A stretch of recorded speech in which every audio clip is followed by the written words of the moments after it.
Arman Financial Services to discuss the 3Q FY25 financial performance and business update. Today, we have the senior management team of the company represented by Mr. Jayendra Patel, Vice Chairman and Managing Director, Mr. Alok Patel, Joint Managing Director, and Mr. Vivek Modi, Group CFO. I will now hand over the call to Mr. Alok Patel for his opening remarks, post which we can open the forum for question and answer. Over to you, Alok, sir. Thank you so much, Rifal, and good evening, everybody. On behalf of Arman, I'd like to welcome all of you to our Q3 and 9-month ended fiscal 2025 earnings call. So joining me today is actually just Vivek, the Group Chief Financial Officer, and our Investor Relations team.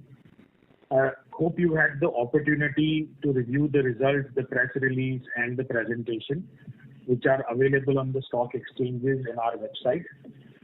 So apologies, I don't think normally we provide at least 24 hours. This time, due to scheduling conflicts, there was a very short interval between publishing the results and the call. So anyway, I'll walk you through the results. So I would like to begin with an overview of the industry developments, highlighting the key trends in business, followed by a financial and operational performance of Arman. Over the past few quarters, the microfinance sector has faced several challenges, including over-leveraging, weakening of the center meeting discipline, deterioration of the joint liability group or JLG model, and rising employment attrition. Furthermore, the post-COVID euphoria experienced by microfinance institutions and in particular non-MFI lenders in the retail unsecured space, combined with a favorable regulatory environment, has significantly increased household indebtedness. This has occurred despite limited real income growth, placing considerable strain on borrowers' ability to meet their repayment obligation. As a result, we have witnessed high delinquencies and a corresponding rise in impairment cost across the industry for the past 2 quarters. These challenges have directly contributed to an uptick in the default rates, further exacerbating the financial stress within the sector. In response, both Arman and the broader industry have made concerted efforts to strengthen underwriting standards and mitigate risk of over-leveraging. Naturally, these measures have led to high rejection rates and, as a consequence, lower disbursements. Additionally, the increased focus on collection has also stretched the field bandwidth, further impacting sourcing efforts and contributing to staff attrition. This in turn has led to a decline in both disbursements and AUM. These evolving macroeconomic conditions have intensified pressure on microfinance institutions, making it necessary for us to strategically recalibrate our business models. The industry-wide AUM degrowth has also resulted in liquidity issues for the microfinance borrowers, and it is essential that these challenges stabilize before the cycle reaches a state of equilibrium. In response to the above highlighted challenges, Arman has taken a cautious approach by prioritizing portfolio quality and collections over growth. While this has resulted in lower disbursement and AUM contraction, we believe that this long-term strategy will strengthen our financial resilience in the long run. As on 31st December 2024, our consolidated assets under management stood at 2,280 crores, reflecting a year-on-year decline of 6.5%. Disbursement for the quarter amounted to 338 crores, while the 9-month disbursement stood at 1,170 crores, down 28% from the previous year, of course, due to the reasons mentioned previously.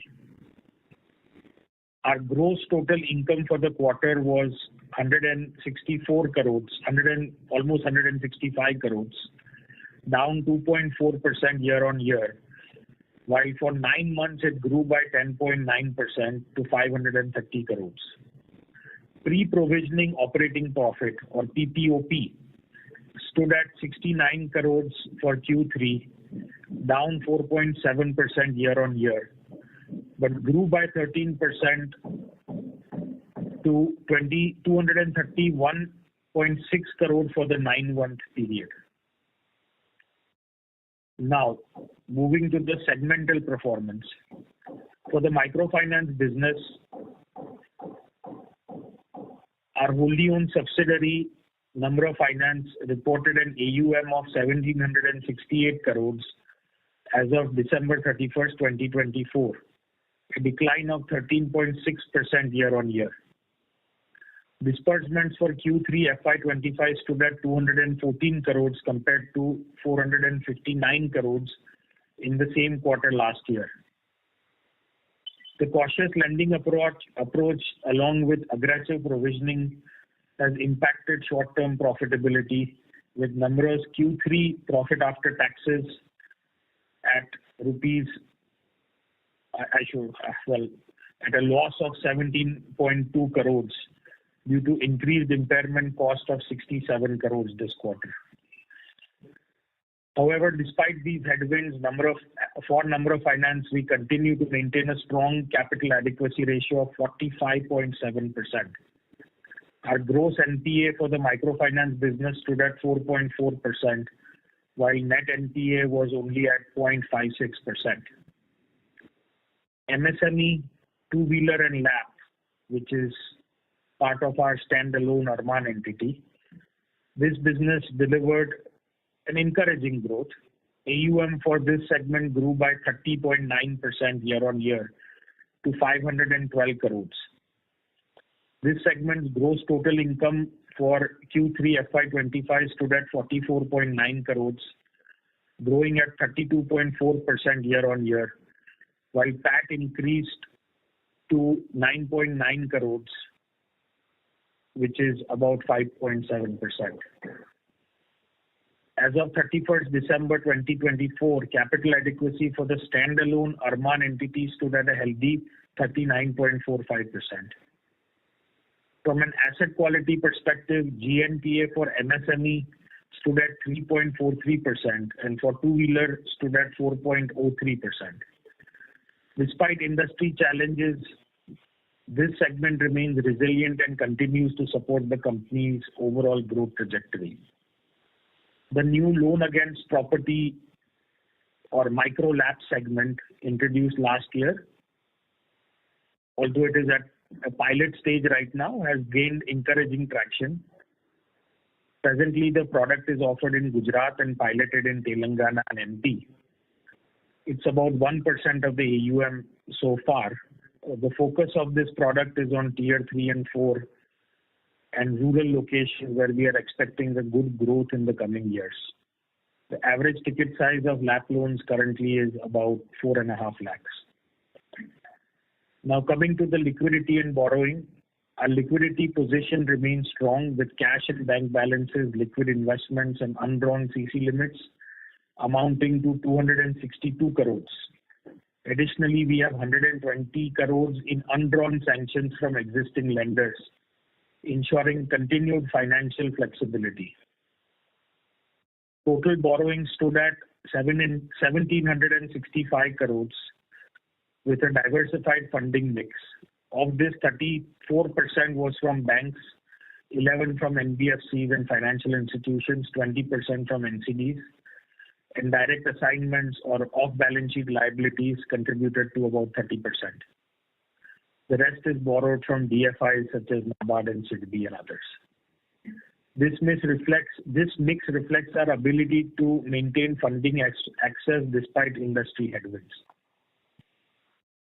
On the collection efficiency side, collection efficiency for the month of December 2024 stood at 95.3%. The segment-wise collection efficiency for the 9 months FY25 stood as follows: microfinance 95.2, MSME 96.2, two-wheeler 95.7. Before we open the floor for questions and answers, I would like to take a moment to highlight some of the strategic initiatives that Arman has undertaken in response to the current challenges. We have reinforced our underwriting standards to ensure stronger asset quality and have expanded our collection team to improve borrower engagement and repayment discipline. Additionally, we have introduced a dedicated credit department at the branch level, which focuses exclusively on maintaining credit quality. In a sense, we have now completely separated credit from sales in microfinance. Encouragingly, early indicators from December and January show improving trends in the credit cycle, with zero DPD flow forward rates stabilizing. While it's little too early to tell whether we have reached the bottom, should these trends continue, we will adapt our business strategy accordingly. Although we have experienced a temporary slowdown in AUM growth, we remain confident in our ability to navigate these challenges in the industry and position Arman for long-term sustainable growth. Thank you very much, and now we can open the floor for questions and answers. Thank you very much. We will now begin the question and answer session. Anyone who wishes to ask a question may press star and 1 on their touchtone phone. If you wish to remove yourself from the question queue, you may press star and 2. Participants are requested to use handsets while asking a question. Ladies and gentlemen, we will wait for a moment while the question queue assembles. Again, you may press star and 1 to ask a question. Our first question comes from Apurva Singh from Pancharatna Investors. Please go ahead. Hello. Yeah, go ahead. Yeah, am I audible? Yes. Yeah, good evening. Just wanted to understand what are the green shoots you are looking for to understand the cyclical turnaround, and what measures you have taken for recovery. See, as far as green shoots are concerned, typically what we look at to judge whether we are coming out of it is zero DPD flow forward rates. This means new people who were previously paying regular, who have become 1 day overdue at this point. So normally in the MFI segment, we would experience that at about 99%. So there would be 1% flow forward. Now, again, just because something has flowed forward, that doesn't mean it will get written off. Obviously, at every bucket, there are repayments that happen. But we typically track flow forward rates quite closely at every bucket. Now, this will be too much details to get into, but until the zero DPD flow forward rates return to 99, I would not say this is over or this is behind us. Now, that being said, we have seen, at least for the last 2 months, zero DPD flow forward rates have been 98% plus. So I think it was 98.03 in December and 98.15 in January. This month in February, zero DPD flow forward, again, I think till now we are about 35 to 40 bits ahead of previous month on a month to date. So again, I'm not superstitious, but in days like this, you become a little superstitious. I don't want to jinx anything, but obviously there is minor improvements in the zero DPDs, in the last couple of months. Now,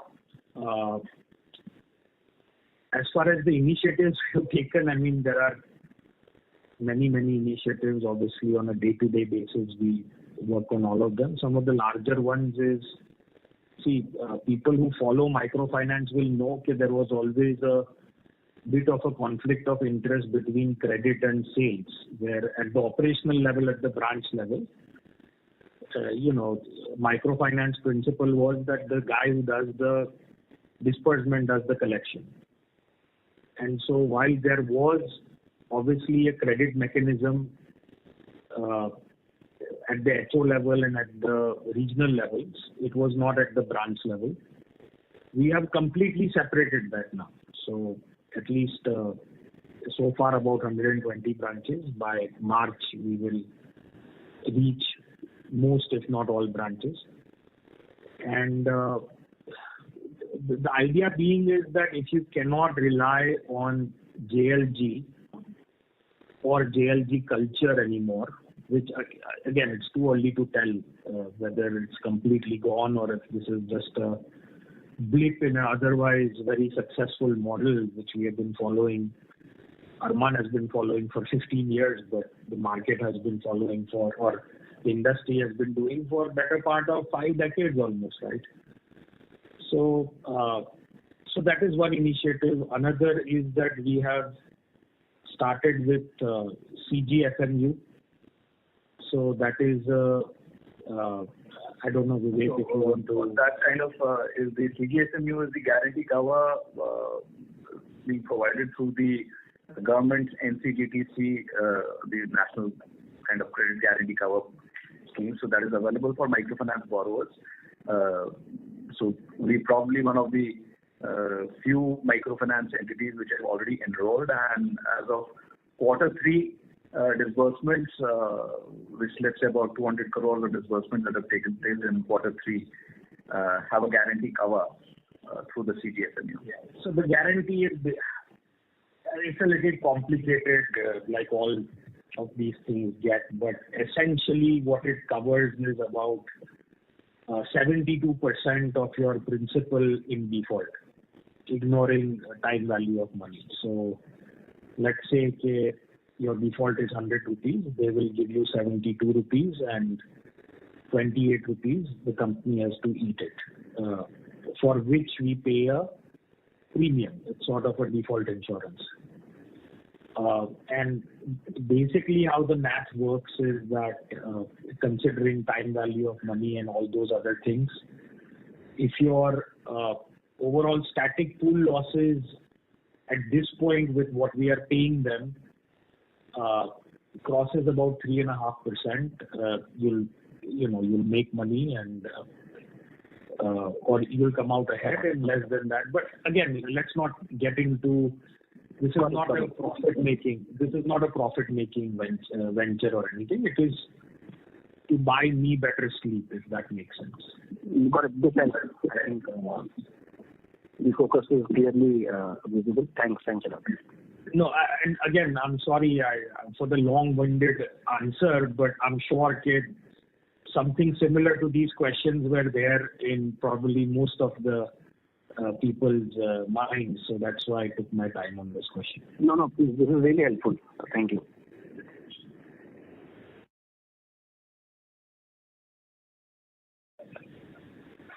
Thank you.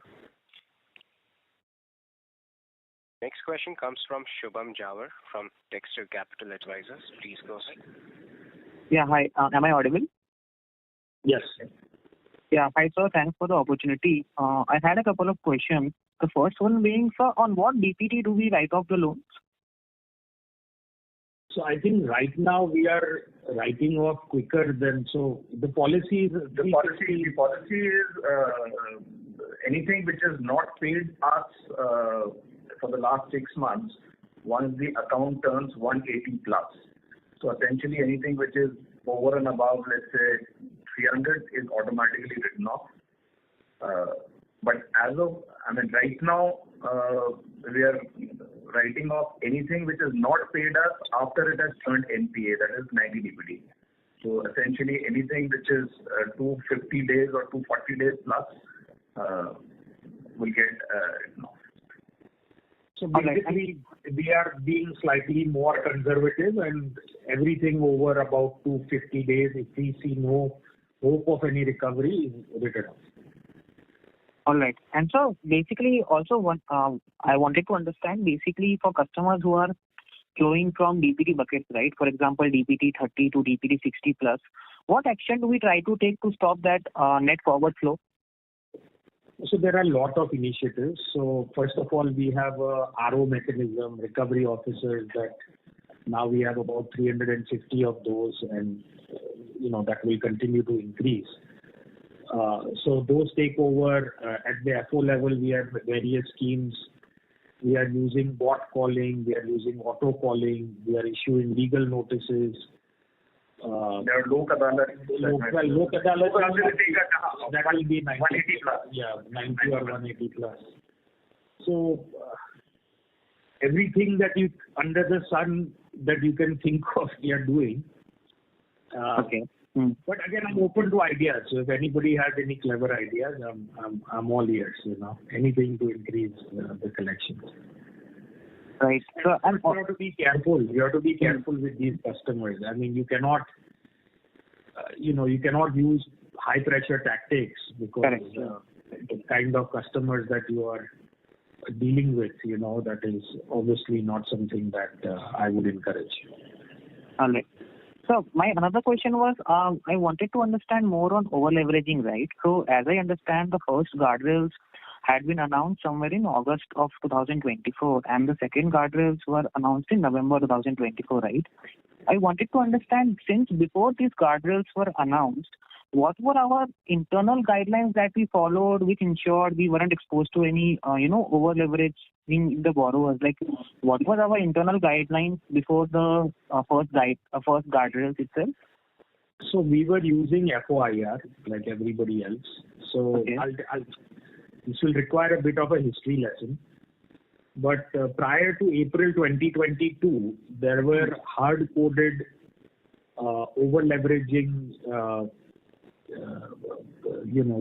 rules that were issued by you couldn't be the third lender whatsoever. That you couldn't. I think you could be the third lender, fourth lender or something. No, so you no more than 2 MFIs or no more than 3 lenders. The 3-lender norm was by MFIN more than anything else. But again, this only applied to MFIs. Now, there was a time when MFIs were controlling 80-90% of the market. Today, we are probably controlling 40, at the most 40% of total household debt of the rurals. Obviously, MFIs, although our portfolio has increased, there are many players that are servicing the rural segment, right? Now, after April 2022, all of those in a deregulation by RBI, a lot of change, including removing those caps, and what cap they imposed was a 50% FOIR. So you assess them, and their installment should not be more than 50% of what they are earning, right? So all in all, that hindsight is 2020, but all in all, that seemed like a good measure, right? That you look at their household income and their income should not cross more than 50% of that. So largely, a lot of people were not looking at this +1, +2, +3 or anything. We had numerous underwriting standards which were in place. So first of all, we were looking at all loans, not just MFI loans, because MFI was losing ground in terms of market share. We were looking at husband-wife, we were looking at default rates, we were not even entertaining a customer who was one day overdue anywhere else. So there were various measures which were there. In hindsight, number of lenders is something that we found a close correlation. But let me tell you, even right now, 46% of our customers have an exposure of less than 50,000 rupees total. 68% of our customers have a total loan exposure, including all loans of less than 1 lakh rupees. Right? So, I don't want to put over-leveraging is the only problem here. I mean, there are a lot of, problems like this rarely occur due to one issue. I mean, there are always multiple issues. It's like the Swiss cheese model where it has to pass through a lot of holes to get here. I acknowledge % of the issue is definitely over-leveraging, but there are many other issues. Debt has increased, aspirations have increased, culture has changed, JLG got diluted. And I'm willing to accept my share of the blame for whatever has happened. But I will not completely say that it is due to over leveraging or weak credit. There are many aspects here, and honestly, right now the biggest issue is that credit has stopped. Right? I mean, Right. credit has noodle. Disbursements are like half of what they used to be. Mm-hmm. When you stop liquidity, obviously things are going to get worse before they get better. So, Right. Anyway. Yeah, so last two questions and then I'll again quickly join back the queue. The first was, is there any, what is the standardized process for income assessment both at the industry level and that we follow at Arman? And the second question was, what are our loan officers and collection agents? How are they incentivized? Incentivized is what I mean. These two questions. So to answer your first question, we have completely revamped how we are assessing income. So, I mean, that will be... When did we do that, sir? So, I think we started the initiative in August, and so with the new BCM structure that I was mentioning earlier, earlier again that conflict of interest, right? The guy who dispersed in the money was assessing the income. Correct. And now today there's an independent person whose bonuses and everything depends on asset quality. But rejection rates are like 80-82% right now, right? Right. And that's not something to be proud of. I mean, very few lending businesses can run with that kind of rejection rate. So something or another has to change. But anyway, that's fine. Like I'm not too concerned about AUM declining. During demonetization, it had declined by a third during COVID. Once things are over, things catch up back very quickly. So that is not my concern. My concern right now is simply on asset quality, and 90% of our time goes towards that. Management bandwidth is stretched, field bandwidth is stretched on collections and repayments.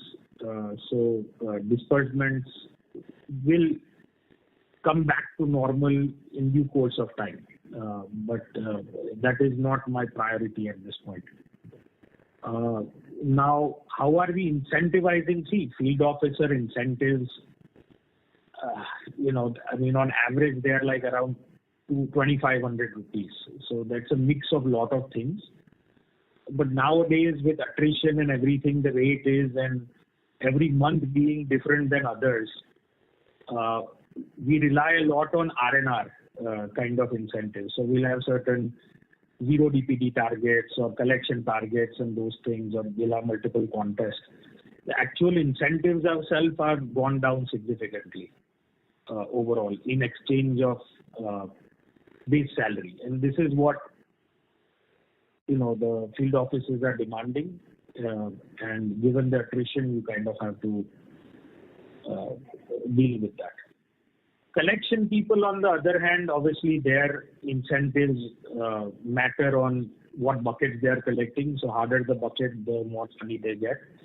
It's a standard system that pretty much everybody follows, including HDFC Bank and banks and NBFCs and whoever else. Right. So my apologies, I couldn't understand the income assessment weight. Could you please elaborate that once again? So the income assessment, a lot of it is based on judgment. We'll try to get evidence as much as possible depending on the kind of occupation that they are doing. So the simplest way to explaining is that if they, they're in a large part of our portfolio goes into cattle. Depending on the number of cattle they have, it's easy to guesstimate what kind of income they'll be having. Other occupations, it really depends on a case-to-case basis. Largely, it's also depending on a lot of self-declaration that the customer might... Yeah, but nowadays we are not really paying much attention to the self-declaration. That's wherein the BCM or the credit evaluation becomes more independent and assessment by the company. Over and above that, there's also a lifestyle assessment that we do.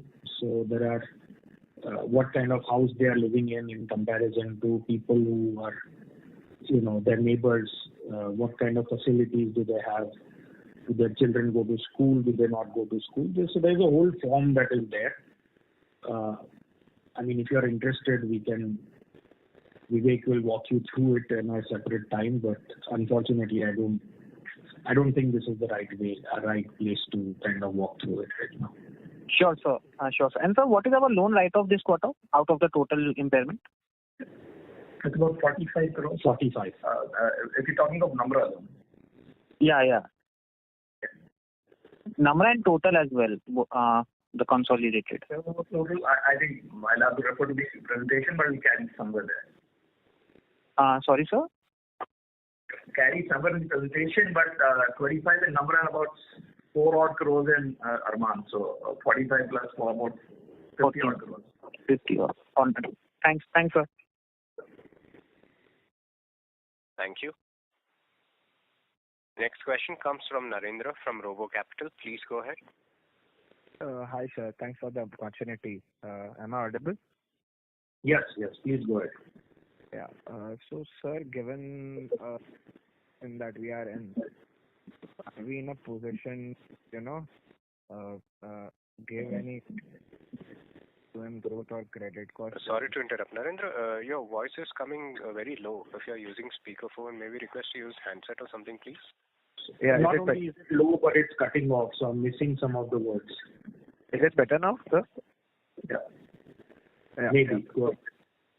Yeah. So my question was that given the situation that we are in currently, are we in a position to give out any guidances regarding AUM growth or credit cost for the next year? Boss, I cannot even give you a guidance for next month. So I'm kind of joking, but the fact is that any guidance is meaningless at this point. We don't know how the next quarter is going to look like when the things. So until things stabilize, unfortunately, no, I'm not in a position to give any guidance. Great, understandable. Yes. Thank you so much, and all the best. Yeah. Thank you. Next question comes from the line of Moksh Ranka from Aurum Capital. Please go ahead. I wanted to understand, since JLG model has suffered, so are we moving more towards secured mix? And will our AUM growth be mostly towards secured? I'm sorry, are we moving more towards what did you say? Mostly secured mix for LAP and two-wheelers, and MFI disbursements will be low. No, so LAP is a long-term play. Just as we started MSME in 2018, about 5-6 years ago, and now it's 500 crore. We are not a kind of company that moves very quickly. We're sort of boring in that way. So LAP is a long-term play, and yes, you are right.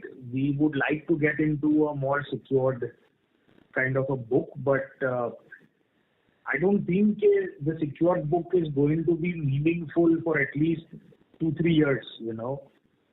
And secured is a whole another beast, really. If I open up a shop to give unsecured loans, it's very easy to sell those loans. If I open a shop to give secured loans, then it's not that easy. You gotta find customers who are willing to mortgage their house for their business and stuff. So it's a different business in many ways. And I guess one way to answer your question, if I could, yes, definitely I would. But today I don't see it having a meaningful.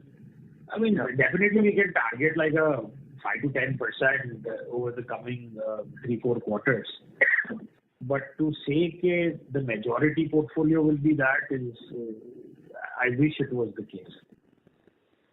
And microfinance is kind of here to stay. Yeah, we are through right now in middle of a bit of a crisis, if we can put it at a sector level. Yeah.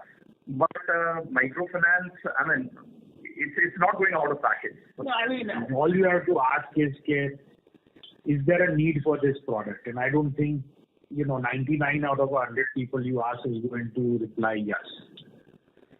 So there is a need for unsecured small ticket loans in the rural segment. I was saying this to even people at RBI. I think I said it last time also, but I'll say it again. Since the 60s, Indian government, to their credit, has been trying to push the financial inclusion agenda, right? Starting from farm credit to PSU banks to PSL banks to cooperative banks to RRBs to bank linkage, NABARD, SHGs, MFIs, you name it. To their credit, they have done it all. Everybody has been so concerned to make sure that money reaches at the bottom that nobody was too concerned about too much reaching the bottom, right? So in many ways, if it helps you sleep better at night, this is a success, and it's a success of the financial inclusion agenda. At least the reach part. Now, all we have to worry about is how to assess them better and convince the customers to repay us better. Incomes, real incomes have not really increased since COVID. I think if you look at real incomes in the rural, they have increased by 0 to 1%. A lot of these guys, in hindsight, again, I've gone to the field myself, were supplementing inflation with loans, one way to put it.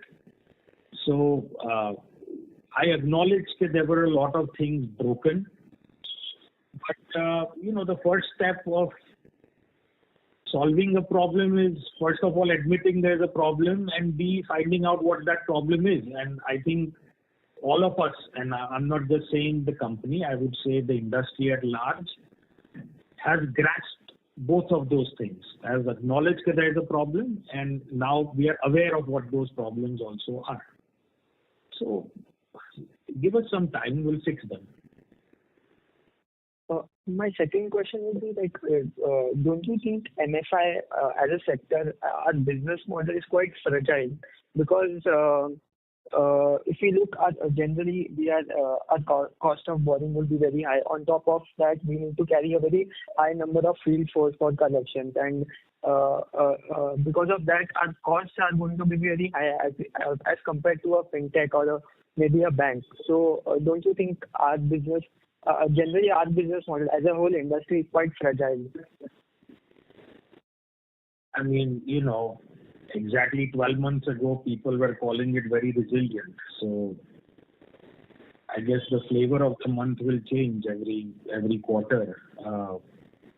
But I'm not exactly sure how to answer that. If you are comparing us to fintechs, let me tell you that is not the right comparison to make.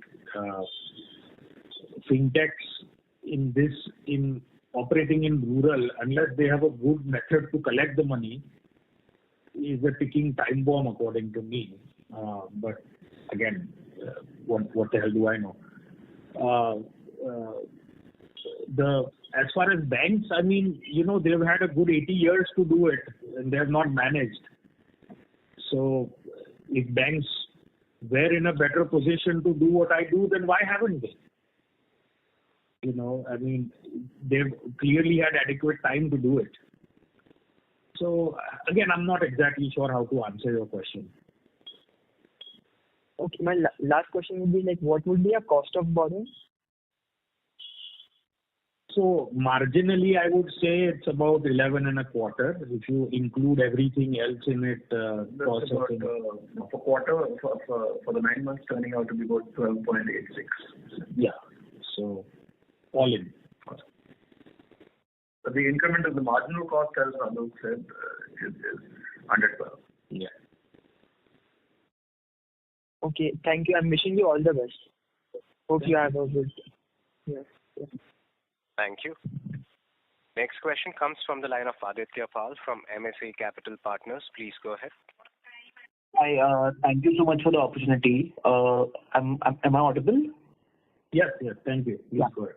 So just wanted to understand from you that, say 4 to 6 quarters, the disbursements that we have originated, how have they performed on a cohort basis, quarterly cohort basis? So if you look at last 12 months. Better, but in microfinance, first 6 months you don't really see a lot of defaults.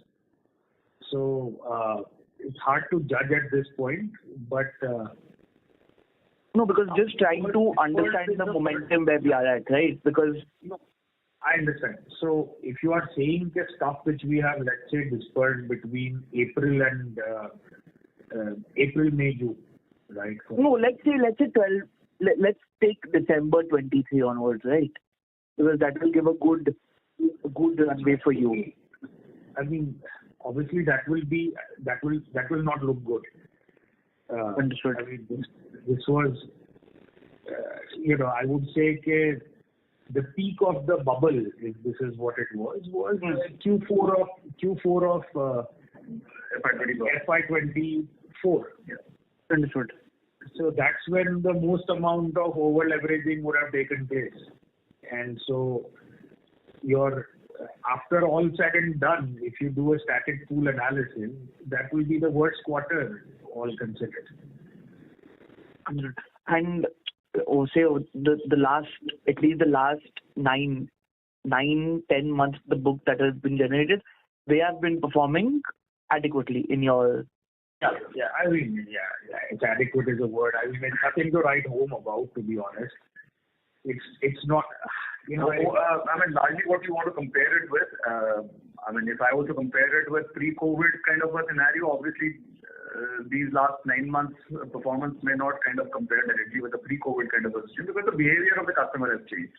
Right. But is it performing? Then the rest of the book, at 1,800 crores of total AUM, 600 crores being the last 9 months or 6 months.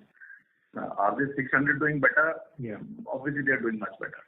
See, what makes this current crisis that we are facing very different than what we have faced in the past is that in the past we could essentially buy ourselves out of whatever trouble, or the industry could rather buy themselves out by dispersing good quality customers which were plentifully available, right? So post-COVID, post-demon, we grew substantially. By the time you got into taking care of the bad customers, the good customers are replaced.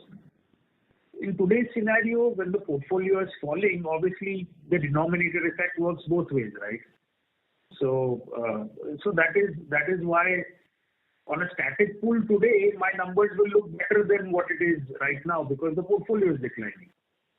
So again, everything is all relative. I understand. So let's not get into nuances of what ifs and what nots. No, not getting into nuances, but just trying to ascertain where the momentum is heading, right? Because no, I'm not talking to you.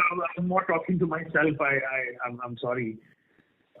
So yes, the portfolio that we have created in the last 6 months looks much better than what we have otherwise, to answer your question simply. But it is not like pristine or anything like that, what we experience on a post-COVID.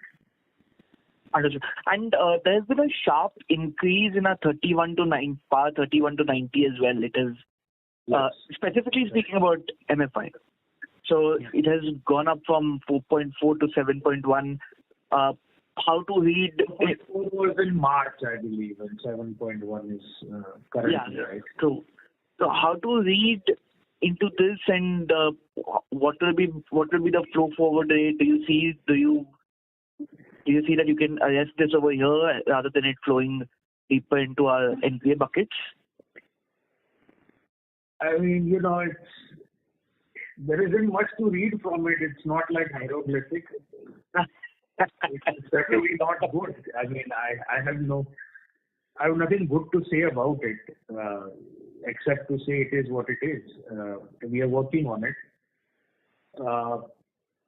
Flow forward rates, if it adds if it gives a little bit of comfort, are improving at every bucket. But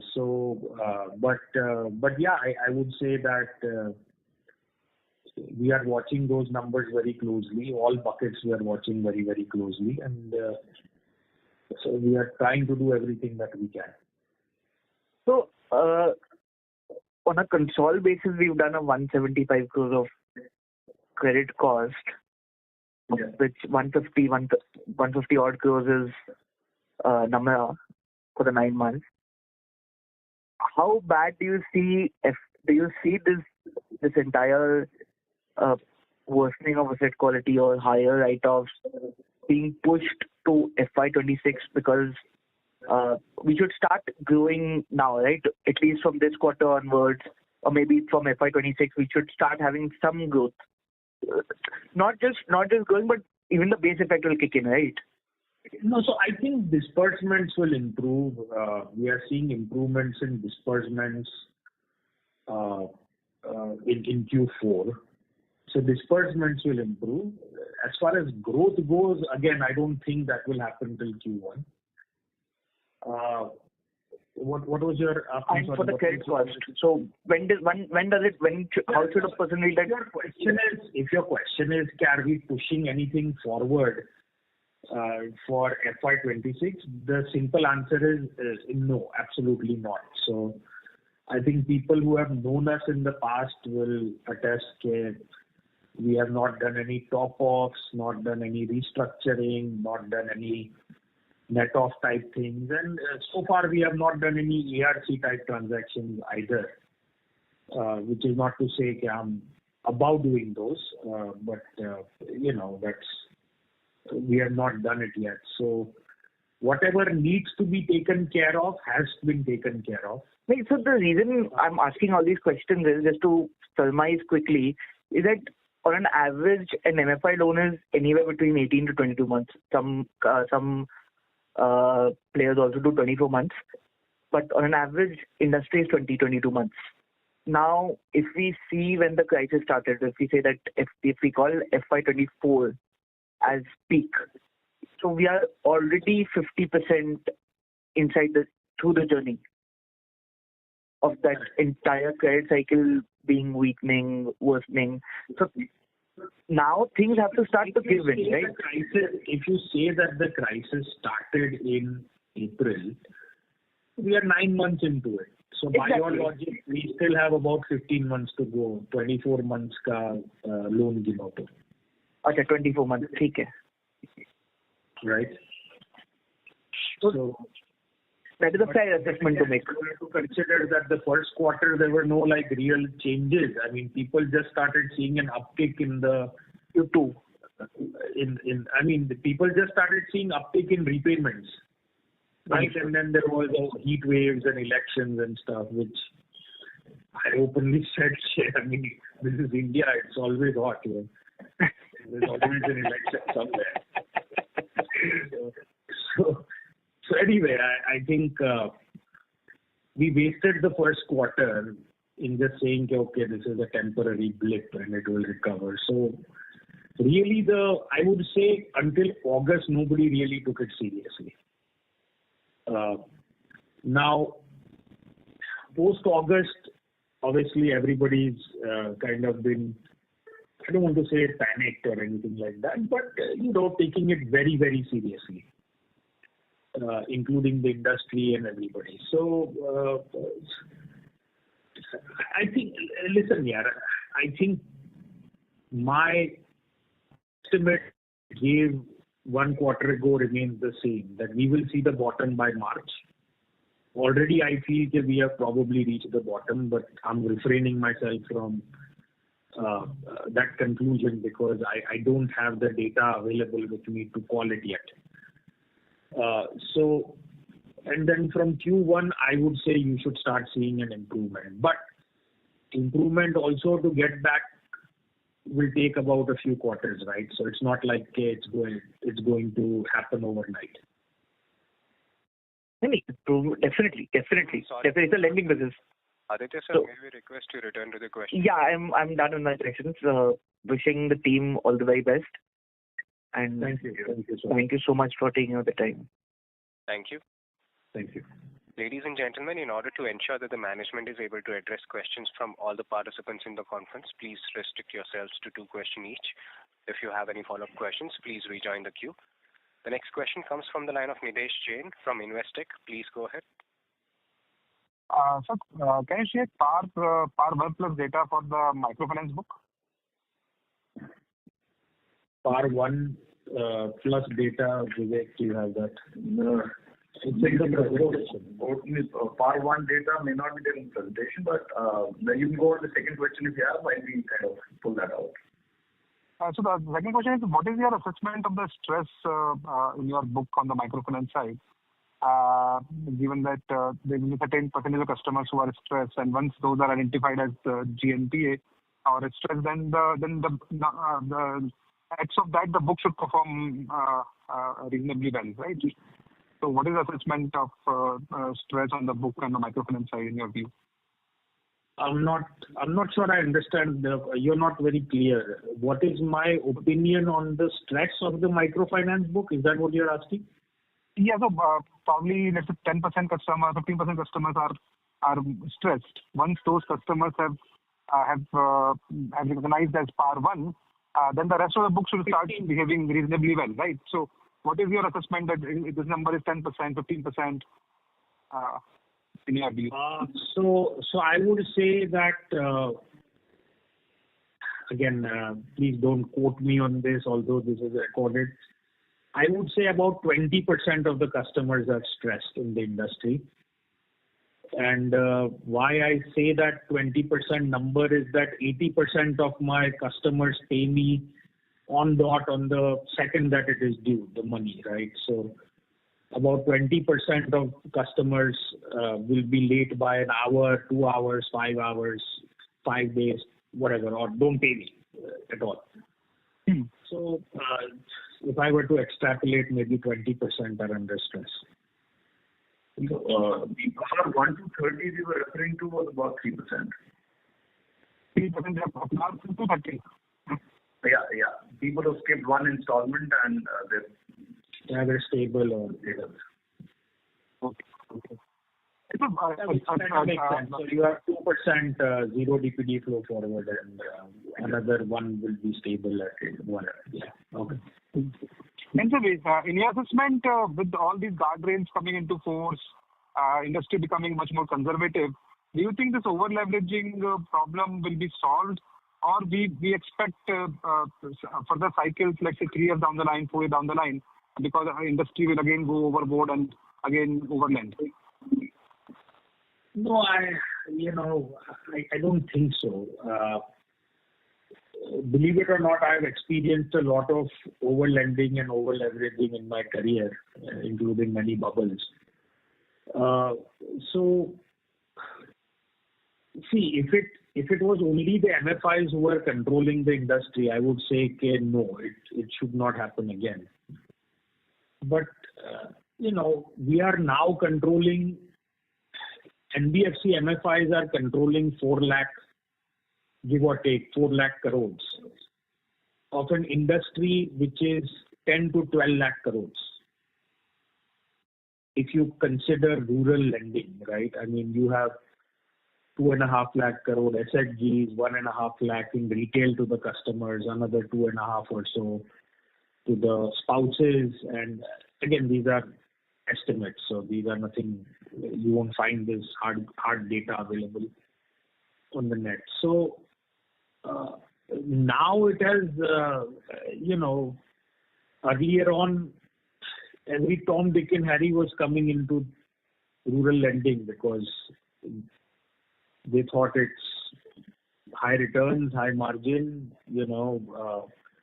even people who had nothing to do with lending money, the only way that could monetize their business was, through lending. A lot of technology companies and other ones, I'll refrain from using names or anything. Now all of that euphoria is gone, right? I mean, companies who had no business being in this industry post-COVID and post-deregulation came in droves. Now, I think MFIs never waste a good crisis.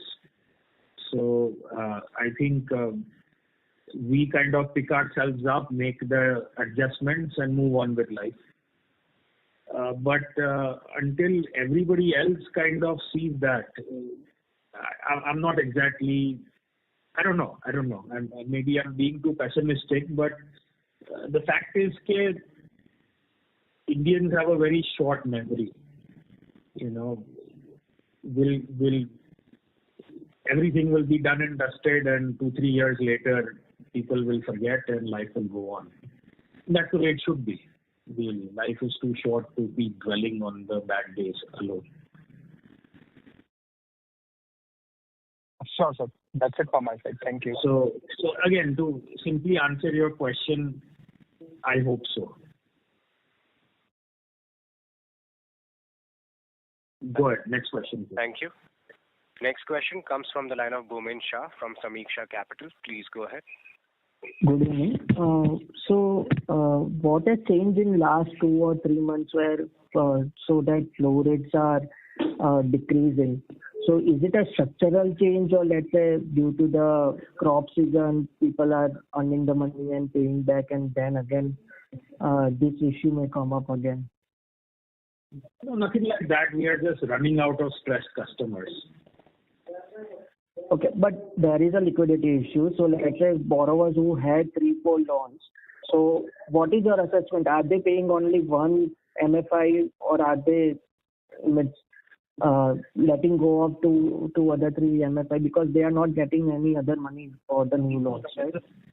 Actually, an excellent question. And see,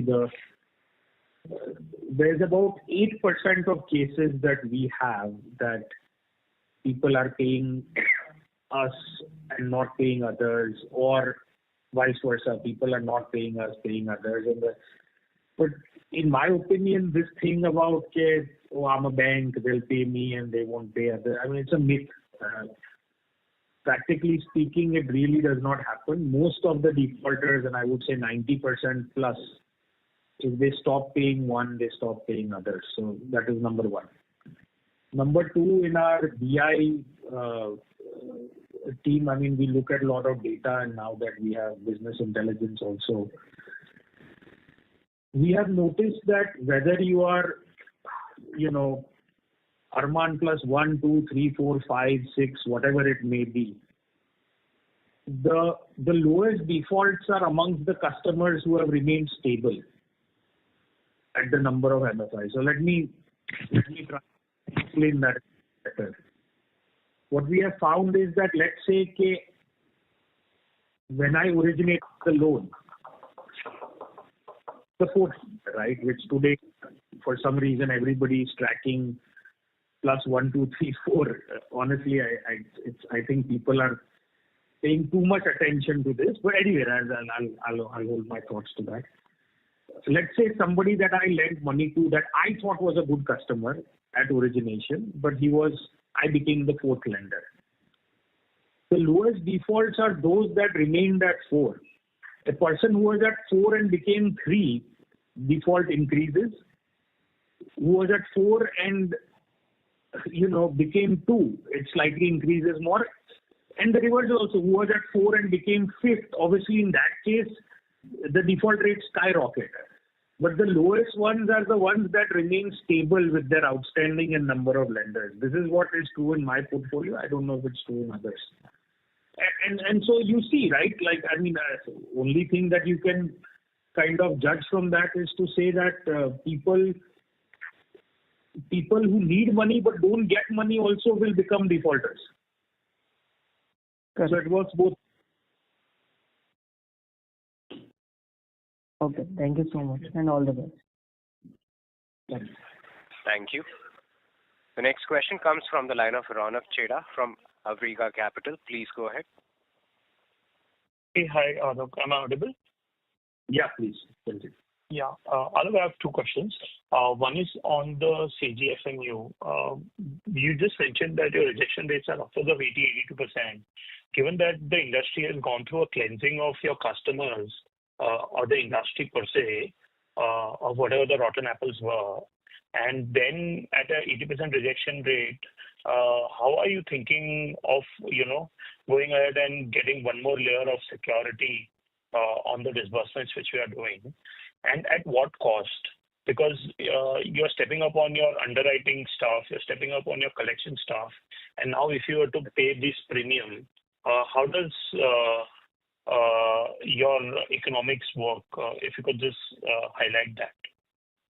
No, so I mean, so the CGFMU cost for us right now is about 1% a year for the principal outstanding of the customer, right? So over a period of time, I mean, let's say 2%. 2% will be the cost of that. So, but when I said 3.5%, that basically that calculation comes in because they're not covering 100%, they're covering 72%. And also there is some time value of money. Because the first claim that you can really do is going to be almost 24 months from now, kind of a thing. Right. Now that 2% kind of a cost theoretically can go up if your default rates are, so this is like the 1 year, and obviously depending on the default rate, they will reset it as time goes on. But that is what it is right now. So, but the first claim I don't think will come in till 2026. Yeah. So, so it's a long game. I mean, it's a long play. So I would not. But if I understood your question correctly, I think, are you asking me that am I being too conservative? Is that did I read your question correctly? Yes, I understand when the first claim will come in, and I'm just asking where your rejection rates have gone up. We've gone through 9 months of cleansing of the industry, and then we are adding one more layer of insurance. So just wanted to understand. You are right. I mean, that is definitely possible that, I'm being too pessimistic and everything like that. So as I said in my speech also that we are happy to change our strategies, even consider them every month or every week if need be, or every day. So, but until I'm comfortable, I don't think this is not a casino. Like I can't take crazy bets. I mean, theoretically, if CGFMU is insuring 72%, I should go nuts, right? Just start lending. But that's not. I don't think that's how it should work or can work. No, got it. And my second question is on MSME. So your AUM last quarter was also around 400 odd crores, and this quarter is at 410. You did allude that management bandwidth is towards collection. But how should we think, because your GNPA, etc., asset quality numbers are in line? What is happening here? Why are we not stepping up?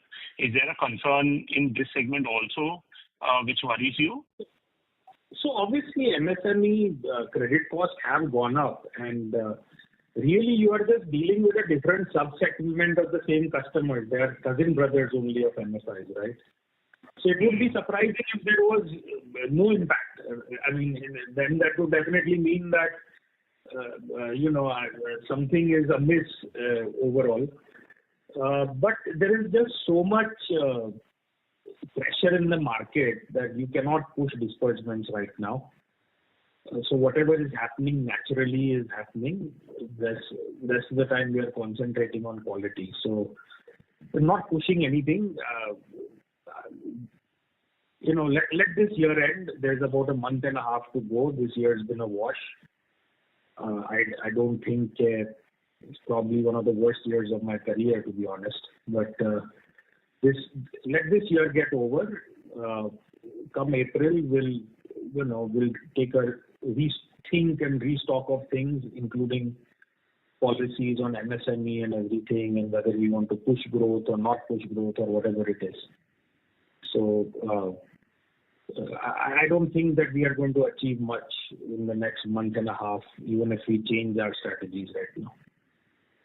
Got it. Thank you so much and best of luck. Thank you. The next question We'll take a few more questions. Sure. Yeah. The next question comes from the line of Srinath V from Bellwether Capital. Please go ahead. Hi, Alok. Just wanted to find out how's the experience been in the MSME business. Would it be possible to share X bucket, zero DPD? How has been the credit experience when you're balancing growth as well as collections in this particular product? Because I remember both were being handled by the same person.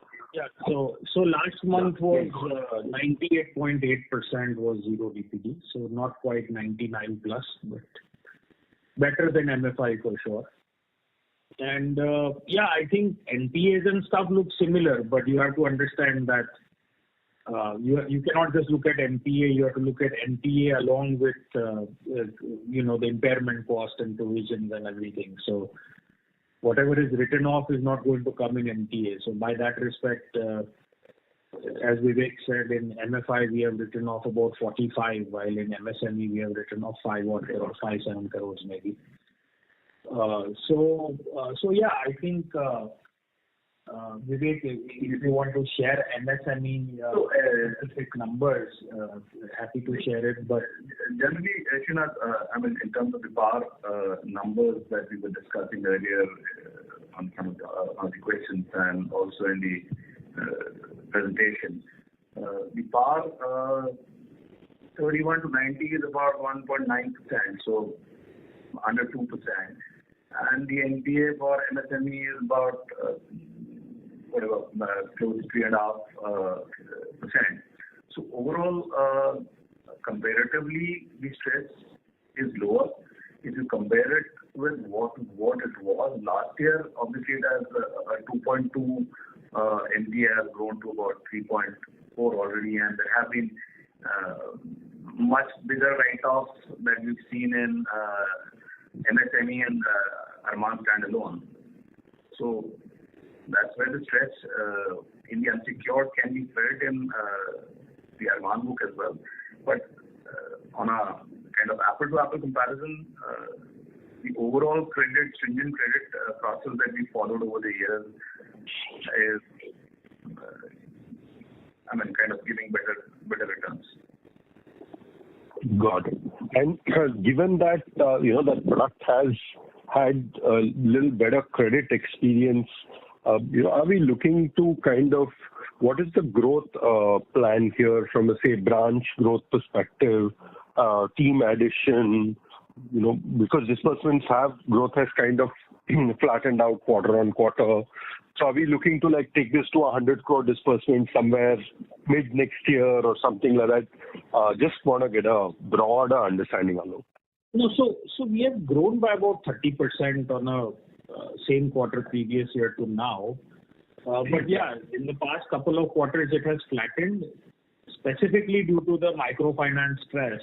So obviously that has led to larger rejections. Rejection would automatically be felt here as well, because if let's say there is an overlap customer who will be defaulted on microfinance loan or some other place, the impact is going to be felt here in terms of the microfinance player. Yeah. So we are definitely not where we should be, even in MSME. But I think, honestly, I would have expected a sort of a disbursement run rate at this point of being at least around 50 to 60 crores. But clearly we are not there yet. We are at more around 40 crores or so. So let's say by first or second quarter we can reach somewhere in the neighborhood of 60 odd crores of disbursement. This is per month, right? Sorry? This is 60 crore per month or per quarter? Per month. Per month. Got it. We are not opening branches. We got to keep the OPEX down. Obviously OPEX has gone up in an effort for this collection. Income is going down. So everything is out of whack. I cannot afford, the P&L and my balance sheet cannot afford right now me going crazy and opening branches, and it's just as I said, management bandwidth is also stretched trying to deal with these issues. So I understand MSME is doing better than micro, but there is no there's no compound wall also sometimes. I mean, whatever problems MFI is facing, some of it will creep into MSME as well.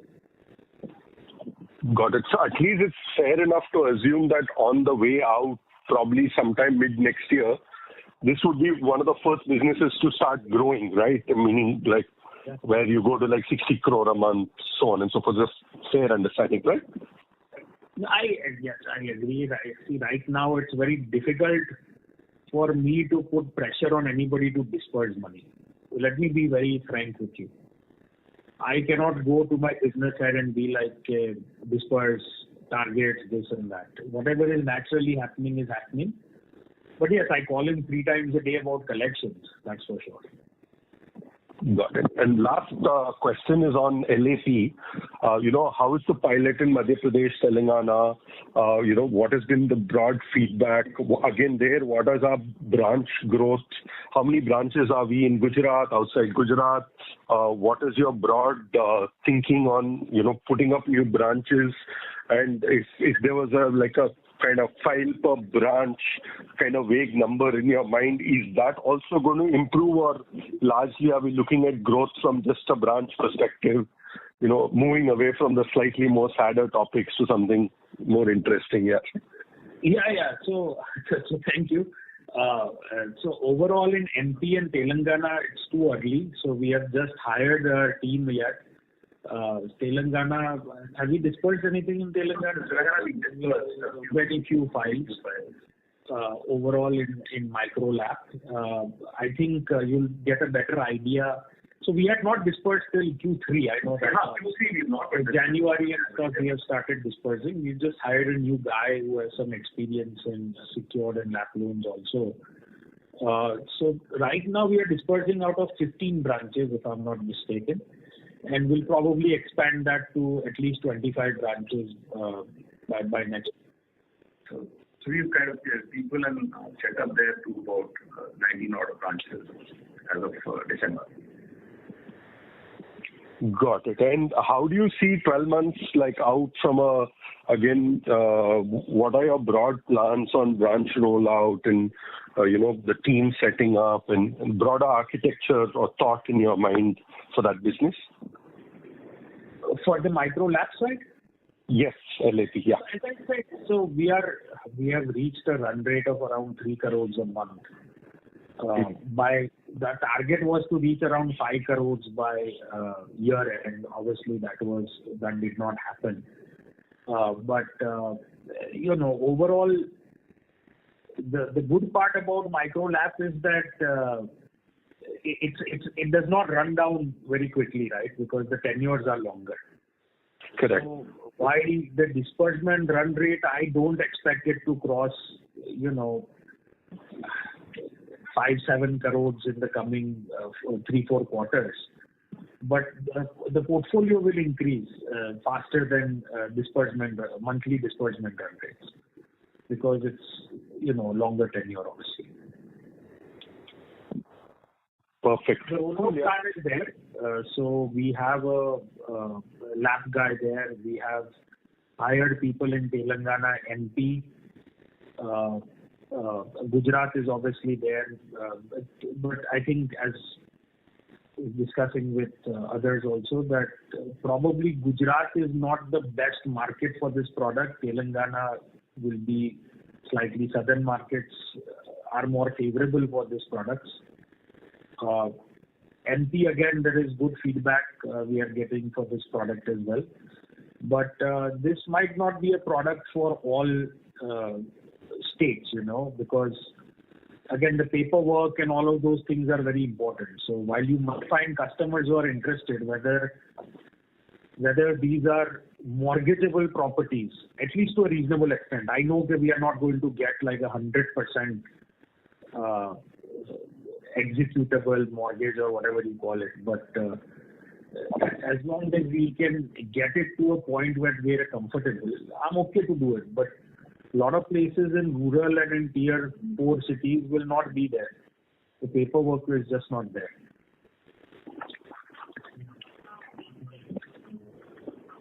Cool. Thanks a lot, guys. I'll get back into the question queue. Thank you. The next question comes from Anant Mundra from My Temple Capital. Please go ahead. Hello. Thank you for the opportunity, sir. So what is the provision cover that we carry on our stage 2 bucket in Namra?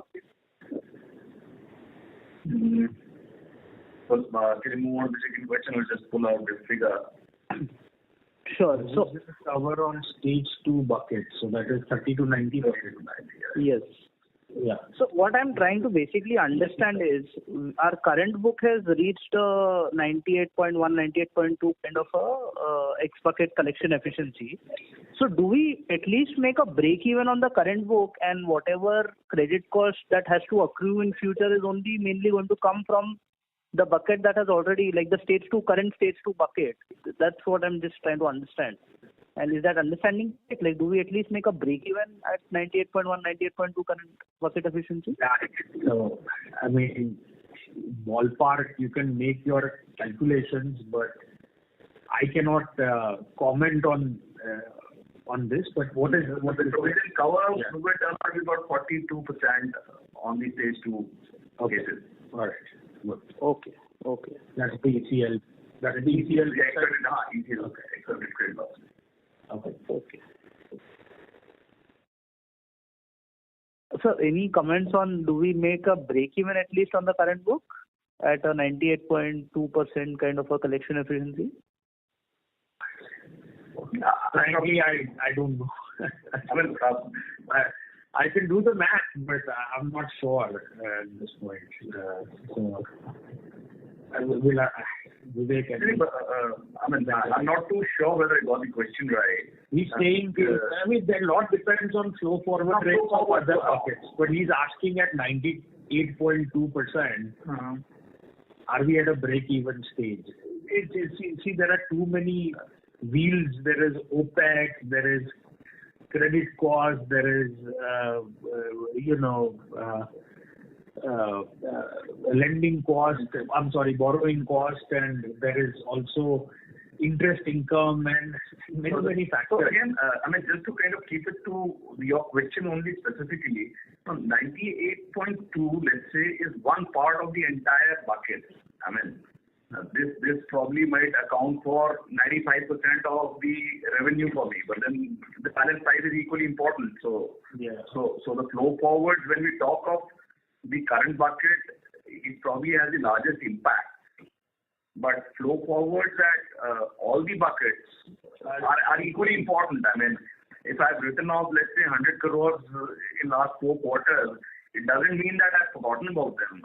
Collection, even if let's say 3% collection has to happen for them, that's revenue for me. In two-wheeler, it's like 20-25% zero DPD bucket, right? But you collect it by the month end. So, but if current bucket collection, as Alok said earlier, also if it kind of is 99%. That's good. That's given the situation, that's probably the best thing to have. Yeah, that's probably as. I mean, it's like if you are going to a temple and asking and praying for something, like, don't ask for a private jet. Ask for something reasonable. So, 99, is it amazing? Probably not. But I'll take it at this point. I can manage easily with that. Got it. And so I missed out. How much are we paying as premium on the CGFMU insurance that we are availing? 1% a year. 1% a year. Got it. Okay, sir. That's it from mine. Thank you. Plus GST. So I guess 1.2%. Yes. Thank you. Got it. Ladies and gentlemen, we would take that as the last question for today.